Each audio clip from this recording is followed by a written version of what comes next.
আজ ভাঙড়ে হাই মাদ্রাসা অভিভাবক প্রতিনিধি নির্বাচনের অভিভাবকরা যে নমিনেশন করবে তার দিন ছিল। ইন্ডিয়ান সেকুলার ফ্রন্টের পক্ষ থেকে 6 জন অভিভাবিকাকে ঠিক করা হয়েছিল এই অভিভাবক নির্বাচনে প্রতিদ্বন্দ্বিতা করার জন্য। আমরা খবর পেয়েছিলাম ইতিপূর্বেই যে এখানে তৃণমূল কংগ্রেস শওকত মোল্লার নেতৃত্বে একটা অরাজকতা করতে পারে, নমিনেশনে ডিস্টার্ব করতে পারে। আমরা লোকাল প্রশাসনকে জানিয়েছিলাম, লোকাল প্রশাসনকে বলেছিলাম আমরা যে প্রয়োজনে তাহলে আমরাও জমায়েত করব। ভাঙড়ের জমায়েতের দিকে তো আইএসএফ পিছিয়ে নেই, তখন প্রশাসনের পক্ষ থেকে জানানো হয়েছিল কেউ জমায়েত করতে পারবে না, সবাই শান্তিপূর্ণভাবে এসে জমায়েত, যার অভিভাবকরা তার প্রস্তাবকদেরকে নিয়ে এসে নমিনেশন করাবে। প্রশাসনের কথা মতো আমরা কেউ জমায়েত করিনি। আমাদের পার্টির আলোচনার ভিত্তিতে যে কেউ আর কারো আসার প্রয়োজন নেই, যে 6টা প্রার্থী আর তার প্রস্তাবক নিয়ে 18-20 জন যেটা আছে সেটাই থাকবে।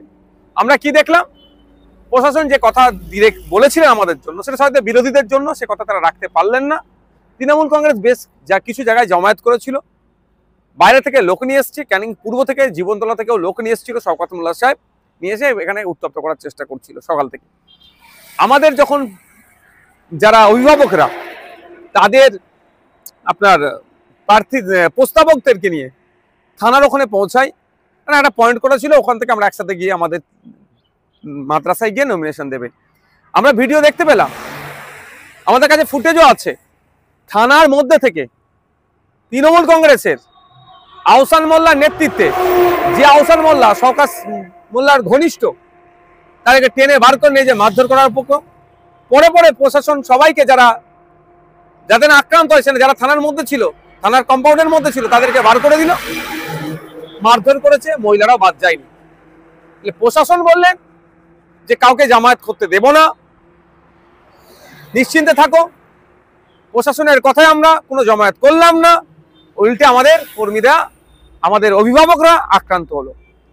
আমরা এই বিষয়টা ছাড়বো না, থানার ওখানে হচ্ছে, থানার কম্পাউন্ডের মধ্যে, যে থানার সামনে হচ্ছে, থানার সিসিটিভি আছে, সেই সমস্ত নিয়ে এটার শেষ দেখে আমরা ছাড়বো, 1 নম্বর কথা। 2 নম্বর কথা হচ্ছে, শওকত সাহেব গণতন্ত্রের কথা বলে, শওকত সাহেব বাংলার কথা বলে, অনেক গল্প শোনায়, বিনা একটা সামান্য মাদ্রাসা নির্বাচন। ভাঙড়ে নাকি আইএসএফ শেষ হয়ে গেছে, ভাঙড়ে নাকি আইএসএফ নাই, তাহলে একটা শওকত সাহেবরা তো পারতো, সুযোগ ছিল অভিভাবক নির্বাচনে অংশগ্রহণ করা, যে আইএসএফ কটা অভিভাবকদের ভোট পাই বা তৃণমূল কটা ভোট পাই, এটাও তারা চেক করতে পারতো।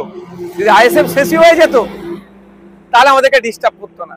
আমাদের কর্মীরা আঘাত পেয়েছে, আমাদের কর্মীরা হসপিটালাইজ আছে, ট্রিটমেন্ট করতে নিয়ে গেছে ব্যাপকভাবে, যেমন মহিলারাও আমাদের বাদ যায় না। কিন্তু এর জবাব আমরা দেবো, এটা আমরা ছাড়বো না গণতান্ত্রিক প্রক্রিয়াতে। আমরা প্রশাসন আজকে যে আচরণ করেছে, তাহলে আগামী দিনে প্রশাসনের কতটা ভরসা সাধারণ মানুষ করবে, প্রশ্ন থেকে যাচ্ছে। এবার আসা গেল শওকত মোল্লা সাহেব এখন একটা বোম মেরেছে, আইএসএফ এর নামে দোষ দিয়ে দিচ্ছে। আমরা ভুলে যাচ্ছি না, 1 মাস অতিবাহিত হয়নি, রাজ্জাক খাকে যখন খুন করেছিল, সে স্পটে দাঁড়িয়ে শওকত সাহেবকে বলেছিল আইএসএফ এর কাজ, নওশাদ সিদ্দিকীদের কাজ। আর গ্রেফতার কে হলো? শওকত ঘনিষ্ঠ মুফাজ্জল থেকে শুরু করে তৃণমূলের একাধিক নেতারা গ্রেফতার হলো। এক্ষেত্রেও পুলিশ যদি সঠিক তদন্ত করে কারা বোমাবাজি করেছে, কারা ভাঙড়কে উত্তপ্ত করার চেষ্টা করছে, তাহলে দেখা যাবে শওকত সাহেবের ঘনিষ্ঠ লোক অ্যারেস্ট হচ্ছে, গ্রেফতার হচ্ছে বোমাবাজির কারণে।